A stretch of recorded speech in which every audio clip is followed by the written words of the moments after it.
Daali ಧನಂಜಯ್ಗೆ double ಖುಷಿ.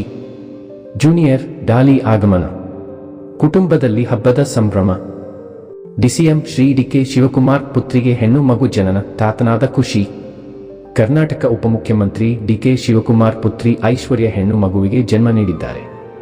ಈ ಸುದ್ದಿ ತಿಳಿಯುತ್ತಿದ್ದಂತೆ ಡಿಕೆ ಶಿವಕುಮಾರ್ ಅವರು ಖುಷಿಯಲ್ಲಿ ಮಗಳು ಹಾಗೂ ಮೊಮ್ಮಗಳನ್ನು ನೋಡಲು ಬೆಂಗಳೂರಿನ ಸ್ಪರ್ಶ್ ಆಸ್ಪತ್ರೆಗೆ ಭೇಟಿ ನೀಡಿದರು.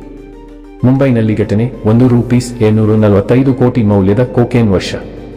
ವಿಶೇಷ ದಾಳಿ ಮೂಲಕ ದೊಡ್ಡ ಡ್ರಗ್ಸ್ ಜಾಲವನ್ನು ಪತ್ತೆಹಚ್ಚಿದ ತಂಡಕ್ಕೆ ಕೇಂದ್ರ ಗೃಹ ಸಚಿವ ಅಮಿತ್ ಶಾ ಅಭಿನಂದನೆ ಸಲ್ಲಿಸಿದ್ದಾರೆ. ಬೆಂಗಳೂರಲ್ಲಿ 23 ಲಕ್ಷಕ್ಕೂ ಹೆಚ್ಚು ಖಾತಾ ಬಿಡುಗಡೆ, ದೇಶದಲ್ಲೇ ದಾಖಲೆ. ಡಿಕೆ ಶಿವಕುಮಾರ್ ರಾಜ್ಯದಲ್ಲಿ ಮುಖ್ಯಮಂತ್ರಿ ಸ್ಥಾನಕ್ಕೆ ಪೈಪೋಟಿ. ಡಿಸಿಎಂ ಡಿಕೆ ಶಿವಕುಮಾರ್ ಹೇಳಿಕೆಗೆ ಗೃಹ ಸಚಿವ ಜಿ. ಪರಮೇಶ್ವರ್ ಪ್ರತಿಕ್ರಿಯೆ.